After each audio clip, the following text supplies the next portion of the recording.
We're checking in with Chuck Charbeneau from Shakespeare from the Ground. They are a theater performance ensemble modeled after Chicago's Backroom Shakespeare Project. We chat backgrounds, putting together a show in unique locations, what attendees can expect, and what's coming up for Shakespeare from the Ground. You can find more conversations on our website, lacrosselocal.com. I'm Amy. And I'm Brent. And this is Lacrosse Local. My name is Chuck Charbeneau. I was actually born in Detroit, Michigan, and that's where I grew up. I was there until my mid-30s.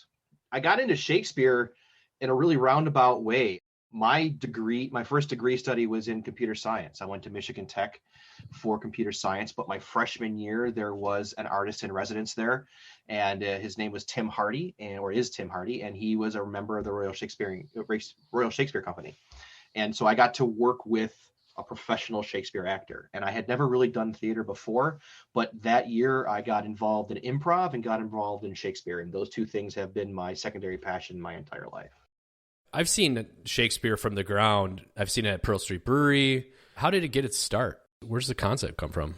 We stole it directly from the guys that created it in Chicago. There's a group there, and they actually have groups all over the country now, and we're one of their affiliate groups, and they're called the Backroom Shakespeare Company.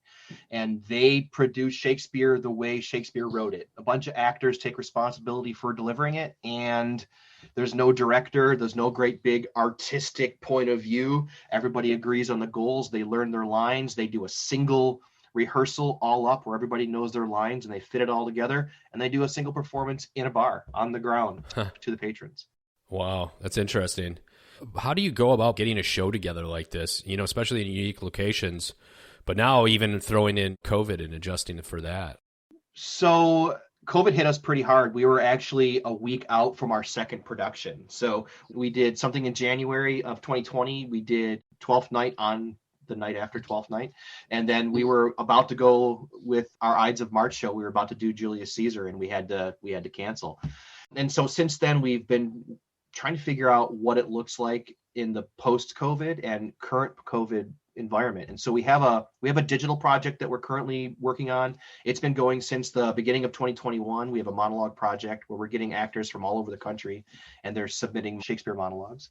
And then we actually just partnered with someone for an emerging show. It's coming out of COVID show, and it'll be an outside show. But really, it's all about partnerships.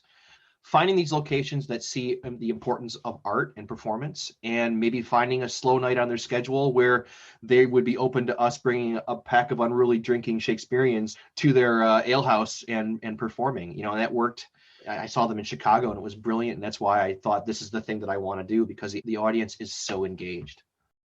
When I was younger, going to the symphony or a show like this at a traditional venue, I'd almost get kind of panicky just because, maybe I just don't have the comprehension for it. But now, I appreciate it. I also appreciate just being able to sit there like I'm at a bar, and this just kind of breaks out. I mean, it's super exciting. So what do you expect viewers to get from the work and the shows? Well, hopefully they walk away with joy and a better appreciation for the way Shakespeare wrote. I mean, he wrote for the groundlings. He wrote for the cheap seats. I could do a 2-day workshop on, if you thought that was a dirty joke, it probably was, when it comes to stuff from Shakespeare. And so, unfortunately, I think we've culturally applied too much hoity-toityness to what Shakespeare was and what he did and what his content matter was. And so hopefully they walk away thinking, oh, that was fun. It was interesting. And I understood it not just because the language can be accessible, but because the actors were committed to that communication. That's what we're hoping that people are taking from it. What's coming up for Shakespeare from the Ground, in 2021 or even 2022? What's on the horizon? Currently, as I said, we have this monologue project going on. You can catch us on social and the web. But August 7th, we are going to be performing our first live stage show since the beginning of COVID at Ecker's Apple Farm.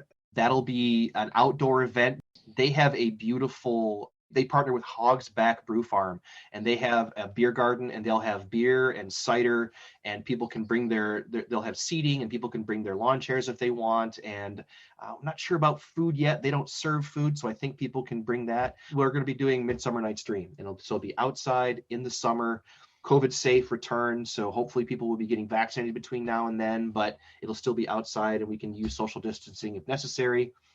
And then we're looking for a partner for the fall. We have some ideas in terms of what show we want to do, and some actors are already clamoring for roles for that show. We haven't announced that yet. And so our first indoor performance will hopefully be this October. And Eckers is beautiful, by the way. I can just imagine that sort of location to watch a show like this. So if people want to find out more, maybe follow along or just check you out, what's the best avenue for them to go to? So you can find us on all social. You can find us our website. We actually just this week got our nonprofit number, and so we are officially a nonprofit. You can find that umbrella at theaterfromtheground.org. You can find Shakespeare from the Ground on Facebook, on Twitter, on Instagram, and we announce all of our shows via all of our socials. So we look forward to people coming and seeing the shows, but also if you're an actor who wants to try it and we're hesitant, this is an awesome opportunity, especially with our monologue project. You can start small and experiment. Lacrosse Local Podcast is a production of River Travel Media. Do you have an interview idea you'd like to share with us? Message us on Facebook at Lacrosse Local. Find out more about us at lacrosselocal.com, and you can subscribe to the Lacrosse Local Podcast on your favorite podcast app. If you like us, rate us 5 stars. We appreciate it.